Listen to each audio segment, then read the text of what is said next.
Good afternoon. Again, you're here with Professor Aminal on Muslim Network TV's Critical Talk. Uh, there's lots of talk. I mean, it's every day it's in the news about the situation with schools. And we started in the spring when schools had to shut down and administrators found themselves in a quandary with how to have e-learning or virtual learning. For Chicago public schools and many of the private schools, it was making sure the students had access to computers that they could use. And for those who had computers at home, it was how do I have access, and the parent who needs it, who's working from home, have access. And in Chicago, the public schools issued tablets. And then they realized, and it took them a minute, that, oh my goodness, it's nice to have a tablet, but if you don't have Wi-Fi, we need to do something. So the Chicago public school system made a deal with, and I forget, maybe it was Xfinity or some other provider, to get Wi-Fi to the homes where there were school-age students. Nevertheless, e-learning, as abruptly as it was put in place from in-person learning, caused a lot of chaos. Some kids adjusted far better than others, but also it was teachers learning how to use platforms which would enable them to teach. Nevertheless, all over the TV for the last almost 8 months, we've heard nothing about Muslim schools. As a network of schools across this country who also had to deal with some of the same issues. As a matter of fact, we didn't hear about any private schools. So today I have with me Nadia Ishmael, who is going to talk with us about one school here in Chicago suburbs. But let me introduce her first. She is an Oxford School alumna herself, who received her undergraduate degree from University of Chicago and her master's in public health from University of Illinois at Chicago. Nadia has served as a policy advisor to the Cook County Board of Commissioners. She's also been involved in community-based organizing and service for years. Not that she's that old. She currently advises Oxford School, and Oxford School was established in 1986 as the first full-time Islamic school in the state of Illinois. Their mission is to nurture students to excel academically and to grow socially and spiritually. Welcome, Nadia. Thank you so much. Assalamu alaikum, Professor Aldeen. It's great to be here. Well, I have watched the news and I'm getting so frustrated at the news and the limitations on their coverage. They haven't looked around to see what kind of adjustments schools were making even in the spring. So my first question to you was, how did your school handle the spring, which was pure chaos? Yeah, so for a lot of schools, that announcement in the spring, led to a lot of difficulty. But actually, there's a point of pride that I have in the way that Oxford School managed. So school closures were announced Friday. We knew that it might be coming, so we prepped for it. We had been building up one-to-one student-to-device ratios in our classrooms anyway, because we wanted to build the tech capacity in our school. And so when school closures were announced that Friday, made sure every student had a device, either a laptop or an iPad for the younger children, younger students. And then by Monday, our principal, God bless her, had trained some of our most veteran teachers to live stream with live remote instruction for all of their classes. Which what is live? You mean live remote, not Zoom? Well, no, so they could do it over Zoom or Google Meets, but essentially live instruction happening in a lot of the schools that were surrounding us. Chicago Public Schools took, several weeks because, of course, they have a much bigger system. And our school is small by design, and so we were able to do things that other schools were not. Mm-hmm.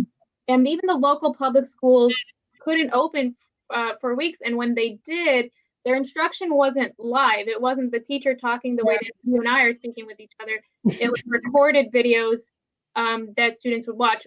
We had been blessed with the capacity, the technology to be able to do live instruction right away, which is something amazing. And we just have to thank God that we had been building up towards having that capacity. And of course, the hard work of our teachers, of our principal and staff. It was amazing. They were up late in those days leading up to the first day of remote learning, and they did an amazing job. And they missed their students so much in the spring that even during remote learning, because remote learning took place during Ramadan, and Ramadan is such an important time at Aqsa School and such it's such a wonderful place to be during Ramadan. So realizing that our students were not going to be as closely connected to us, the teachers went to each student's house and dropped off Ramadan decorations. And I love it. They went to every single student's house to wish them, Ramadan Mubarak and give them some Ramadan decorations. Mm-hmm. And so in the spring, our students, we made sure that they felt as connected as possible with their teachers without interruption. So it was education without interruption was our goal. And alhamdulillah, we were able to accomplish it.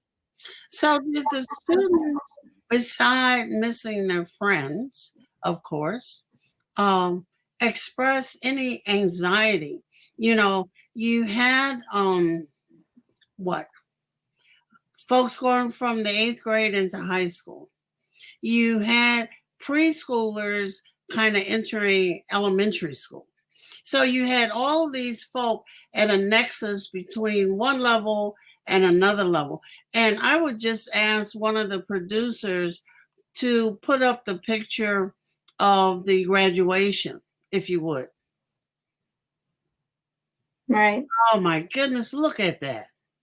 Yes. So the story behind our graduation and the transition from the 5th grade into junior high and junior high into high school was actually, when Illinois had the stay-at-home order, we did the same thing that we did in Ramadan, where we visited graduates. We actually did parades for all of our graduates, car parades.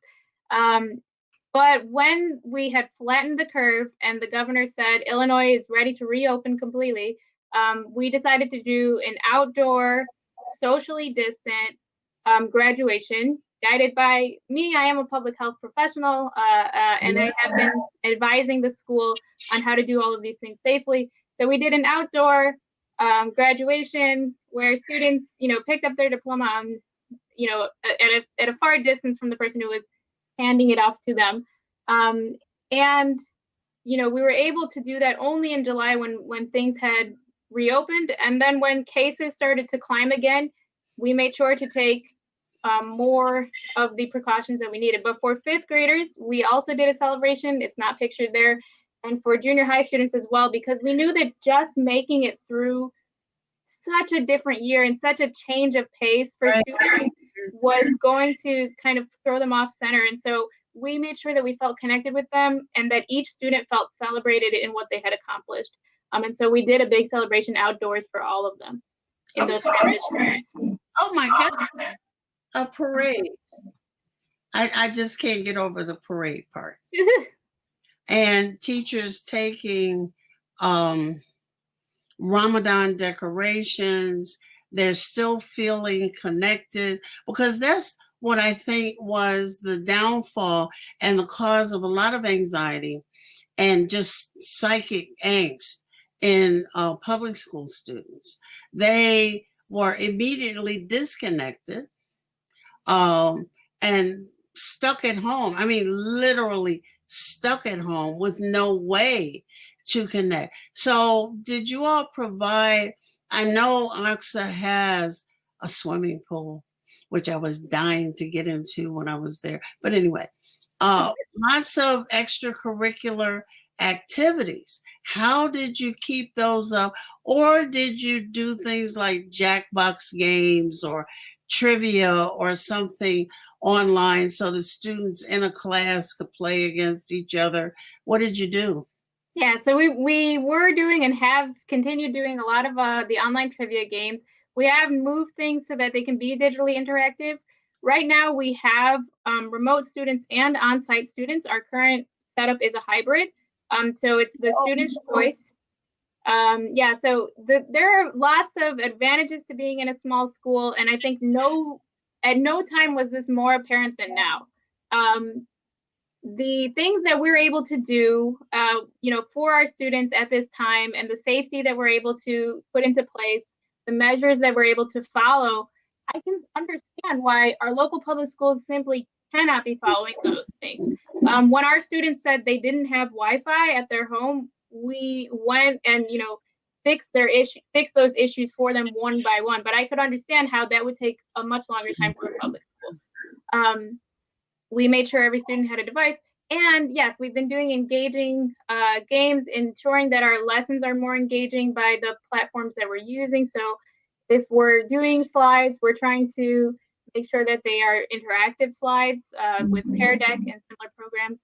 And for our after school activities, we actually have advisory periods where students are meeting with each other through Google Meets to get their clubs started. So art club, Taliet club. A lot of the clubs that they had before have a different format maybe now, or the way that students meet is different, but we are making sure that they are able to partake in the activities. But they had them, and that's what is most important. I don't know where that echo is coming from. So let me ask you another question. Did you hold any extra classes over the summer? Because one of the things that, and just in listening to kids, they felt, whether they were actual or not, that there were gaps. Mm. And I think that was just a little bit of the discomfort, even though you all are doing everything you can, but it's, oh, what am I missing? Right. So the state guidelines were that, of course, students shouldn't be brought down in their grades for anything that was lost during e-learning. Different students reacted to e-learning differently. Yeah. And that's why we've given students a choice this year. Also, because we're able to space them apart 6 feet, we're able to put ventilation into all of our rooms. We're able to mandate masks and do all of the necessary precautions to eat outside, things like that. But I will say that because students learn differently, those of the students who preferred e-learning have remained in e-learning, and the students who felt like it wasn't working out, we are doing at this time, so in the spring, because students were not going to have their grades lowered, some may have taken an incomplete, and we are doing revision and intervention with those students who had to do that at that time. I will say there were very few students who were struggling because, for instance, I was teaching an AP US government class at the time. I felt like a student wasn't able to join, I would get on the phone with that student. We spent a lot of extra time. You usually have like a 1-hour class. Mm-hmm. At that time, I would call individual students, and it would take hours of my day for one class, just to make sure that they were all on the page that I needed them to be on, that they wanted to be on by the end of the year. And we did go into late June. Even though we finished in May, students were able to turn in their work until late June. Oh, okay. I want to come back and talk before we go on about parents during the spring. We're going to take a little break. Sure. So you can have some water or adjust your chair or whatever, and we'll be right back.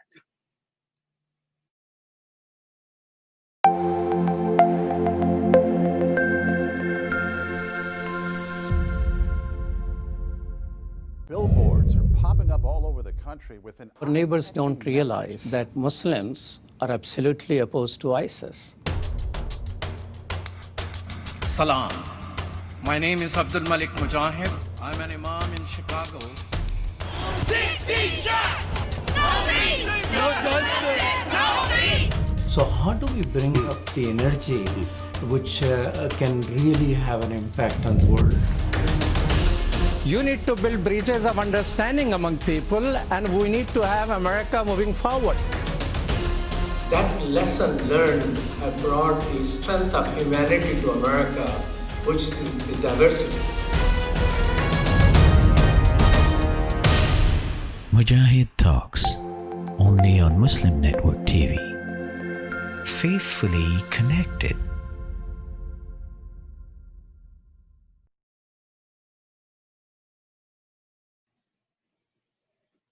Assalamu alaikum, we're back again. I was going to ask a question about parents, and I'll hold my question for a minute.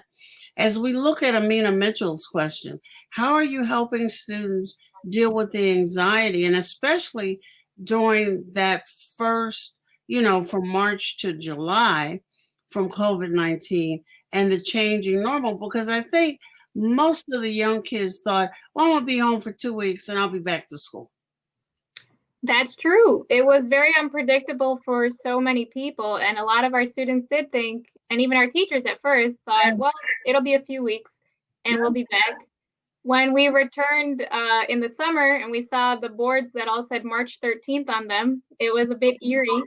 But the way that we have, tackled this issue of COVID anxiety, which is real in a lot of students, is that we ensured this summer that our teachers received training.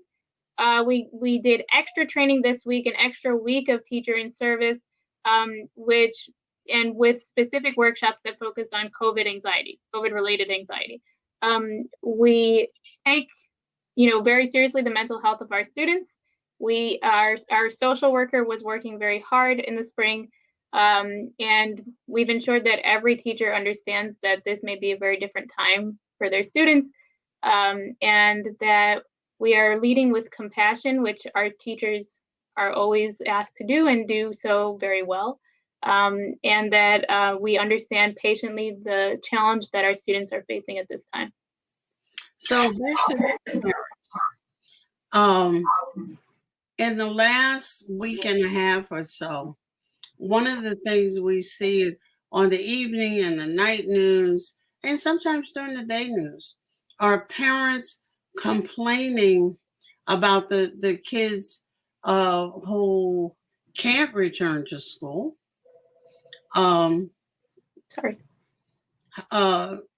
Parents who are valuing in-person teaching over remote learning. But I don't think, and you can tell me I'm wrong, I don't think that they're realizing that there has to be a teacher. There has to be staff there. It's almost like saying, well, we don't care if you catch COVID. We want our kids in school, which leads me to suspect that some of those parents just want those people out of their house. But I was trying to figure out what's going on with parents. I think that, like I said, the e-learning model hasn't worked for every student, and parents are concerned that their children are not receiving the quality of education that they would in a classroom. It's for that reason that we have, first of all, that I've been onboarded as an advisor, public health advisor for the school, and that we've really invested in safety in our school. So we thought, long and hard about whether we could do a hybrid model or if we should stay remote. And we understood that there were students who needed the extra, one-on-one in the classroom, especially our younger students' attention. And I think a lot of our local public schools have stayed open for that reason as well, especially in the elementary level. And what we've been able to do is make sure, so as in that photo that I shared with you, that our desks are 6 feet apart. Can you Our put a photo of the desks and the school? Go ahead. So this is the way that we set up our classrooms before school started. Uh-huh. We have our desks spaced apart according to guidelines. We have decided, you know, if a guideline, even if it's a recommendation, is given, that we're going to follow it as if it is more than a recommendation, as if it's, you know, law. Yeah.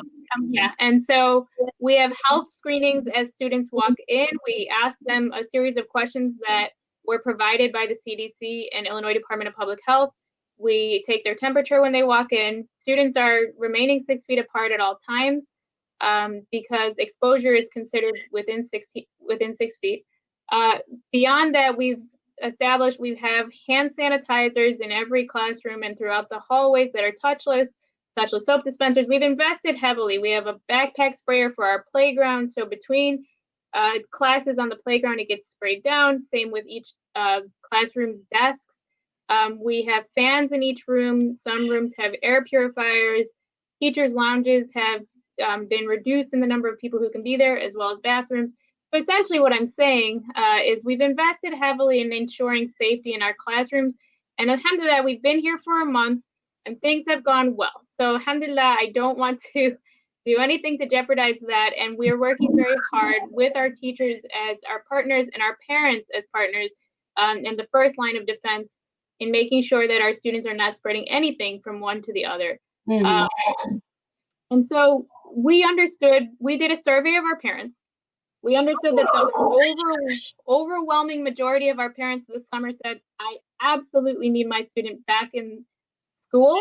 So we said you can have an option where some of our students who, you know, have family members who may be at risk, some of our teachers who may be at risk can be remote, and individuals who are in the classroom, we will make sure that they are as safe as possible. Masks are required.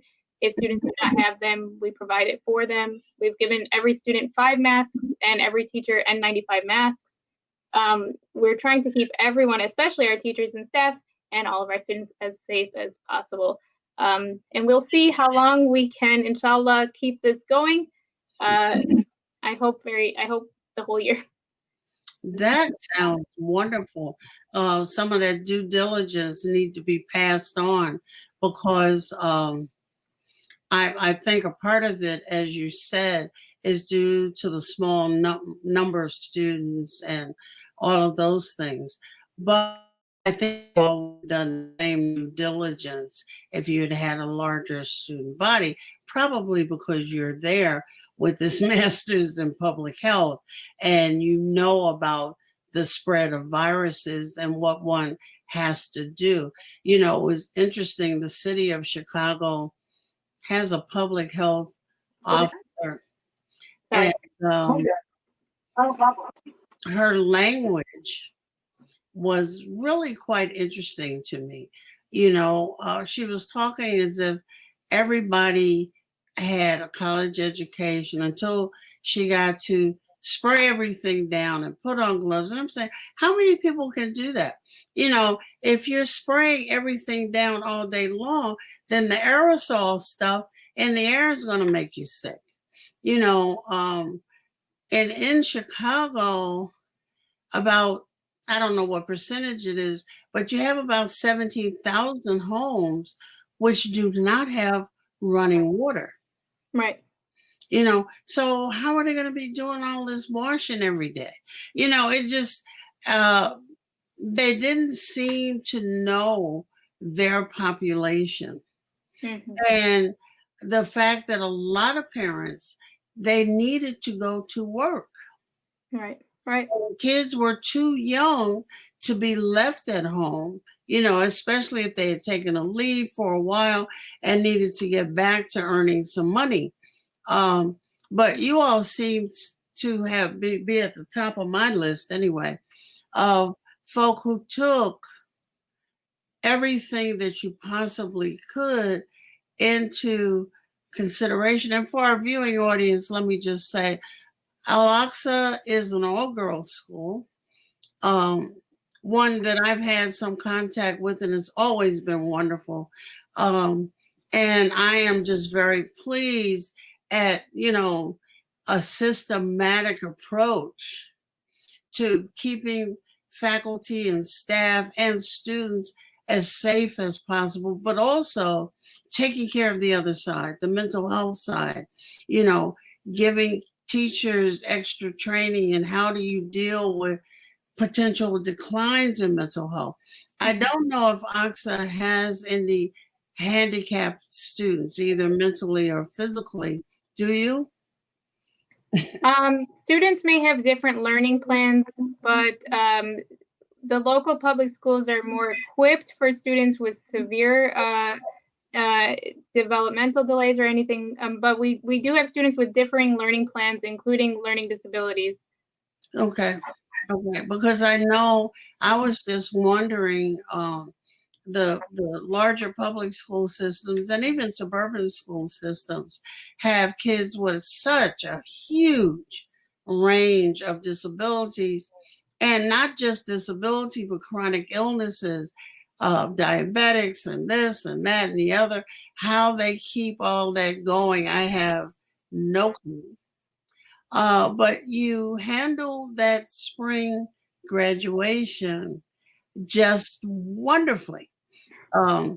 Maybe I could go back and graduate again.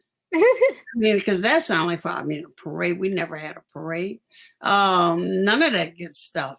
And I think there are few of us who have ever experienced the school, meaning faculty and administrators and staff going out of their way to make us feel wanted. It's like, you're here, get out, on the other end, and case is closed. I'm going to take another quick break, and I want to come back and talk about teachers in particular. Thank you.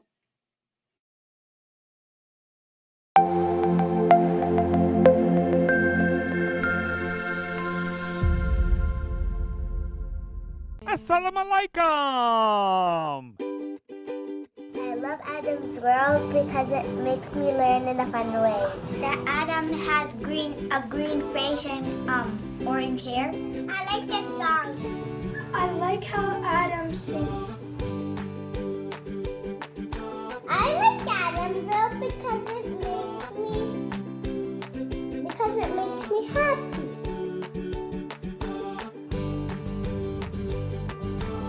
What? No.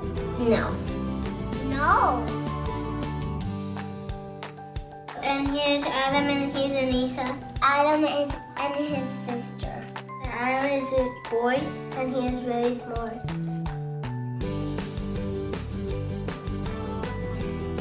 Download the new Adam's World app at adamsworldapp.com and let's help tomorrow's Muslims today.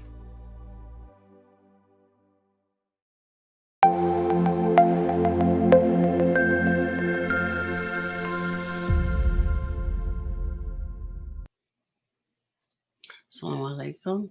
Waalaikumsalam. I probably saw but didn't see how touchy-feely a society we are, and how touchy-feely especially the Muslim community is. And I was thinking about, oh my God, people are still going to try to walk up and kiss me on both cheeks, and when I put both hands up, they're going to freak.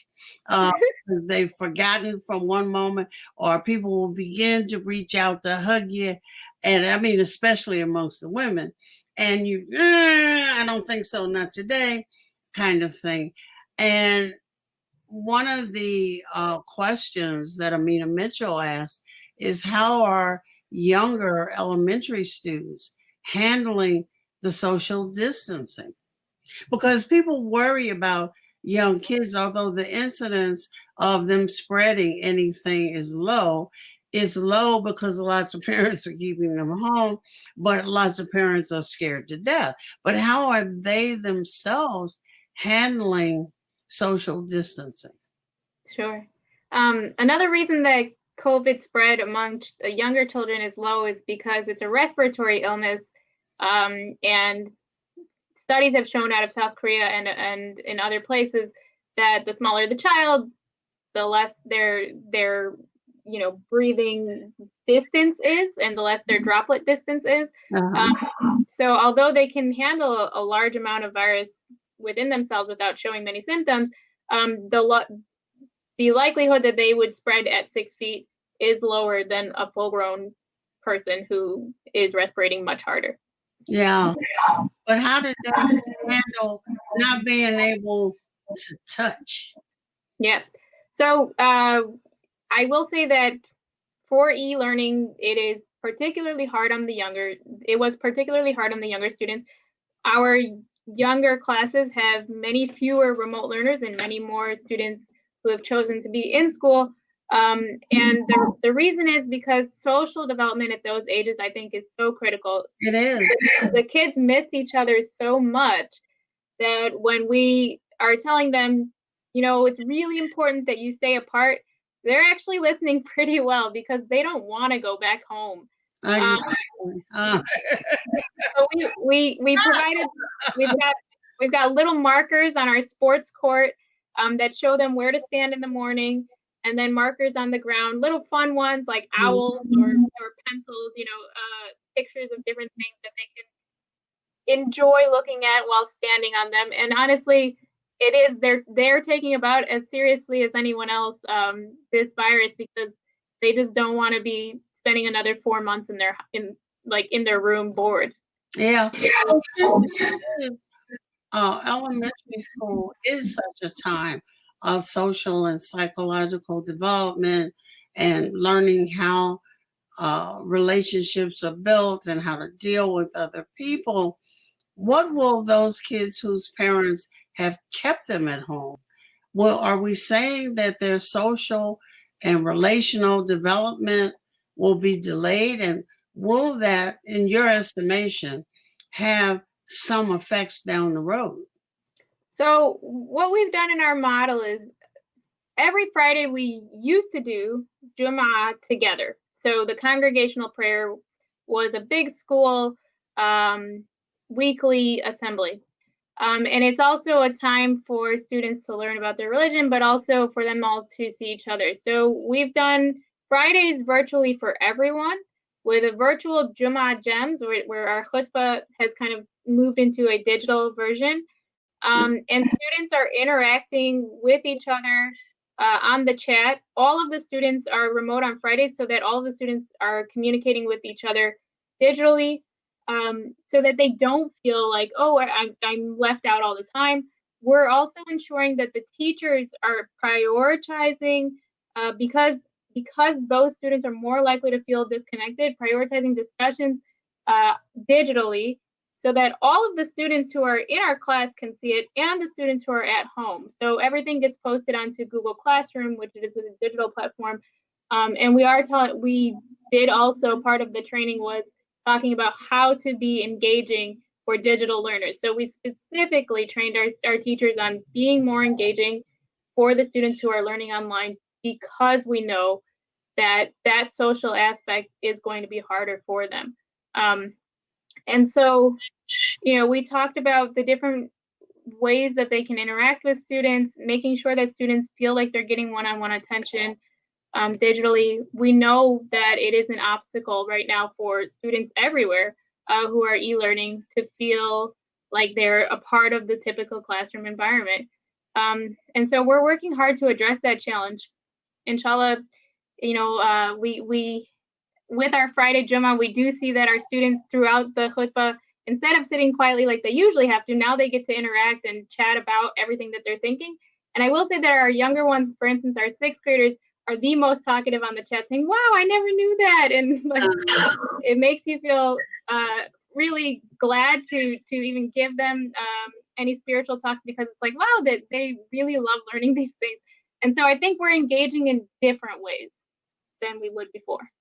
I know a number of educators are talking about children being behind because of the lack of social engagement, and and when they come back to school after not having had that critical engagement at a particular time, is learning how to act with others, learning how to sit down until it's your turn, even though teachers on e-learning can say, sit down, it's not your turn, and this, that, and the other. There's a lot of wonderment about those developmental years. Yep. I will say this is specifically why we insisted on live instruction from the get-go. A recorded lecture where you're sitting and watching is not, engaging, and those students, so there's something called summer slide that we're used to, where we say, make sure that the students are reading and make sure that the students are involved in something outdoors and things like that. Right. And I know that there have been a lot of articles in education policy magazines and papers and journals about COVID slide, which is similar to summer slide, but maybe a little bit longer, right? And it is the reason that a lot of our local public schools have switched to live instruction, because students who are lying on their beds and don't feel like they're part of something are not going to have that social engagement. And we want to nourish in all of our students a feeling of taking part. And that's why we're prioritizing continuing our extracurriculars, potentially changing the way that the format that they're done in. But it is something that we are keeping in mind. And so what we've done is meeting specifically with our online learners, where we say, how are things going? We do check-ins with them regularly, and we've had meetings regularly with their parents as well. And all of our students' parents, because we're not able to see parents in the building. We don't have as many visitors in our building. We restrict who comes in. And so we were having more meetings, especially over the summer, and as the school year started, with our parents and our online learners. Great. So let's talk about teachers for a moment. They're people too. Yeah. And with all of the anxieties and the fears, most of which were brought on by horrible communication from our government, and even some people at the CDC, when they seem to have politicized the CDC, and public health officials who know what's happening. I mean, maybe have never seen a pandemic, but have seen the spread of the flu. They may have read about or experienced N1H1. They know about these things. But all of a sudden, they were as anxious and as fearful as the viewers, which didn't lend much confidence to the situation. But what about teachers? Those teachers who themselves were anxious and fearful.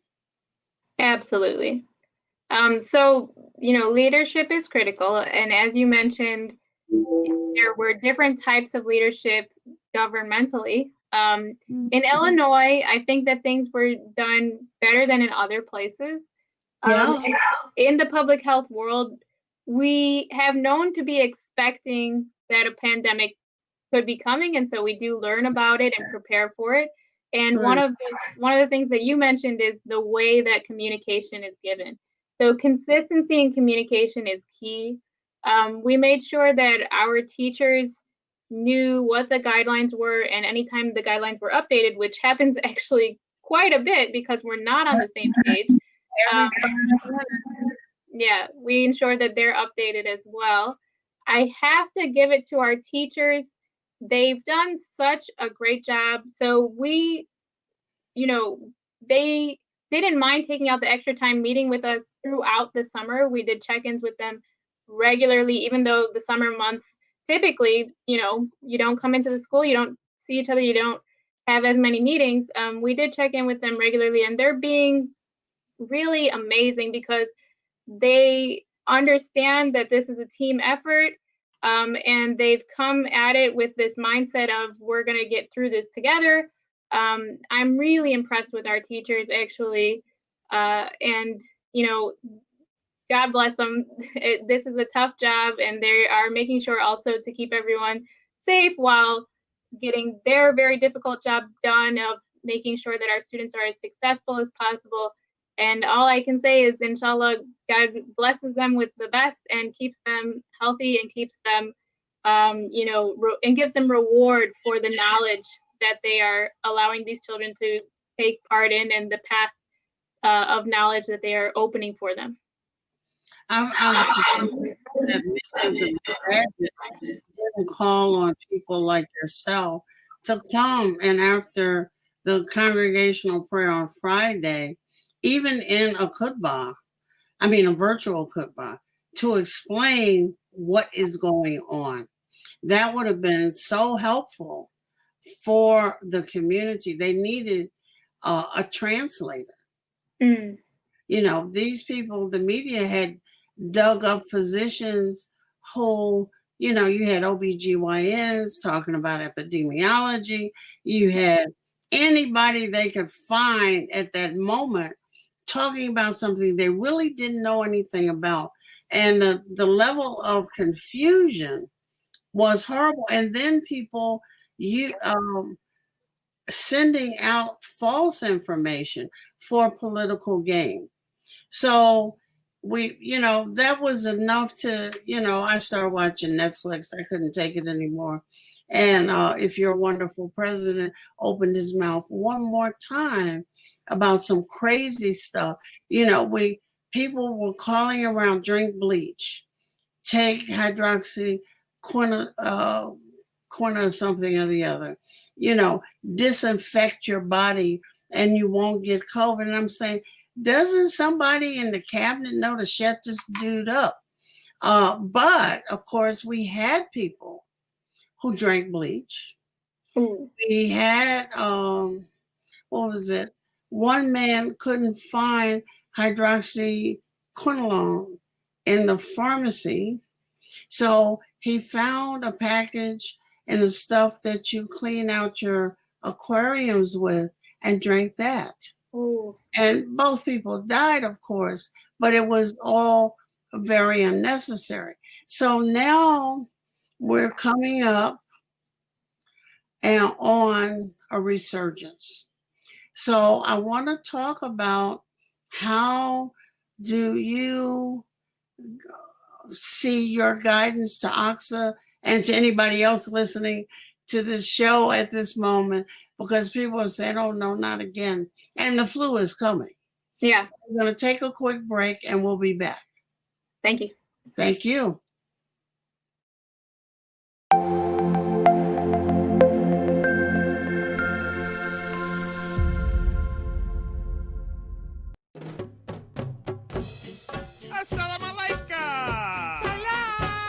Assalamu alaikum everyone, it's your brother Zain Bika from South Africa. One of the first educational programs ever produced for Muslim children was the ever popular Adam's World series. The colorful and comical Muslim puppets stole the heart of a generation. Sound Vision will be releasing brand new episodes of Adam's World with the launch of a Adam's World app. Subscribers will enjoy new Adam's World episodes as they are released, as well as all the classic episodes of Adam's World. So visit adamsworldapp.com now to learn more, subscribe and enjoy new adventures of Adam and his friends. And let's keep helping tomorrow's Muslims today. Assalamu alaikum. Adam's World. Believe me, there's a lot to see. Bismillah. Let's explore.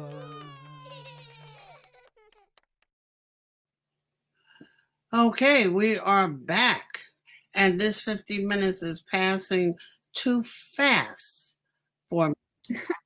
Amina Mitchell, before we go to the plans for the now existing fall, asked, are there plans to keep any parts of the virtual learning after school is totally back in session? Yeah, I think there have been a lot of really beneficial things that we gained from virtual learning. Our students' tech knowledge, our teachers' tech knowledge has grown, and I think maintaining there were so many programs that they've learned that have made learning easier and have made practicing the information, practicing whatever they're learning a little bit more easy to do at home. And so we want to make sure that anything that was beneficial, and there were actually quite a few beneficial things, launching schools and launching our school into a greater, 21st century tech outlook is a really positive thing that came, a great silver lining, that came out of this. And I will absolutely, make sure that we continue to utilize those tools. Let me go to your other hat, which is a public health expert. We got the flu coming down the pike. We know that viruses love marrying other viruses. And the children they produce are often horrible for us, but that they love hooking up. What are we going to do? Right. So, I recommend this every year, and this year especially. Everyone should get their flu shot. It is available for free in a lot of places. And, the reason that we create this accessible flu vaccine is because the flu was like COVID at some point in time, where people were really waiting on something to address it. And it does change a lot. So you do need to get a new flu shot every year. And you can talk to your primary care about it. You can stop by CVS. You can stop by even Jewel. And there are a lot of local organizations where you can get your flu shot. Tackling that respiratory condition and getting that vaccine is something that you can do right now. So many people are waiting for the COVID vaccine while ignoring the one that we have available. No. We don't want, this vaccine to be treated in the same way that the flu vaccine is being treated. I hope that everyone goes out to get their shot. If, talk to your primary care doctor if you have any concerns.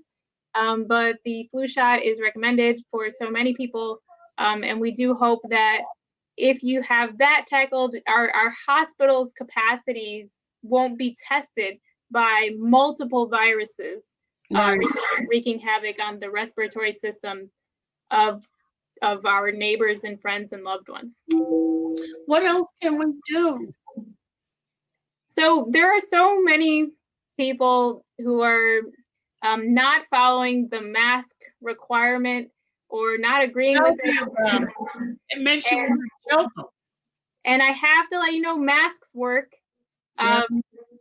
You can use the surgical mask, a three-ply mask, or the N95 mask. And they work in different ways, whereas the N95 is the most effective mask. The surgical masks that you'll see, those blue ones that are three-ply, are also quite effective. And anything that can prevent you from the droplets that come out when you're breathing, talking, especially when you're yelling, anything that can prevent that from going, onto anyone else's anything is going to be really beneficial. And people underestimate the effectiveness of masks, but we've seen time and time again that they are actually extremely effective, and they're our best line of defense in addition to hand hygiene in making ourselves safe in the time of this pandemic. Well, I know that AXA is a private school, but it sits in an area where there are some uninsured, underinsured, and soon to be uninsured people, because some of them, because they lost jobs during this pandemic. And I know that having kids at home means that your food costs go through the roof, because, it's like the television becomes my best friend, as does the refrigerator. So how, and being healthy is an important part of combating any illness. And physicians have had a hard time getting people to distinguish between I got a cold and I might have COVID. And the television is of no help because they're not helping people distinguish so that they don't flood the emergency rooms. Even children, parents are scared to send their kid, let their kids be out because they're scared they're going to bring COVID back in. Mm-hmm. So let the public health part of you speak to that. Right. So I will say, in the beginning, you addressed something that I think is critically important in our country today, and that is access to primary care. Right. You mentioned how there were so many people who are uninsured. There are people who are newly becoming uninsured. Right. And although we are a private school, at Aqsa School, we believe that access to an Islamic education should not be something that is only available for people who can afford it. We seek scholarships for a lot of our students. If you'd like to sponsor a student, do contact us. Yeah. And we would appreciate any sponsors for our students who do need scholarships, especially at this time when parents have lost their jobs. But this is the conversation that so many of our politicians are having, because it's so critical to everyone who's living around us. All of our neighbors and loved ones need access to healthcare throughout their lives. It shouldn't just be something that happens when you're sick, because overflowing emergency rooms is a real thing. The cost of emergency care is much higher, and the cost of not being able to maintain your health throughout your life will be higher later in life. And it's really unfortunate because, insurance costs a lot of money. Access to healthcare is difficult for people who don't live near a healthcare provider. There are definitely deserts and places where people do not have the care that they need. I think that we have Muslim institutions that have been working to address that problem. I know, and I hope that we can expand on that, but there is, a need for our government to take leadership in providing, more affordable care for more people. And I think that that's something that the previous administration focused on, and that Illinois does relatively well. And I hope that if there are folks who are in need of care, that they know about their options through the Affordable Care Act, and All Kids and other Illinois options. And if anybody has questions, maybe they could visit the Illinois Department of Public Health page, or the DHS of Illinois page to learn more. Well, and this is the end of our far too short time together. And this is Professor Amin Dean, and I've had a wonderful afternoon talking with Nadia Ishmael, who wears two hats. She's the public health advisor at Aqsa School and a public health expert in her own right. So I've taken up her time on both sides of that. Thank you so much, Professor. It has been a pleasure. This is Critical Talk, and we'll be back with you tomorrow exploring a Sunni history piece of fiction with Laurie Silvers. Thank you again. Thank you. Wa alaikum salam.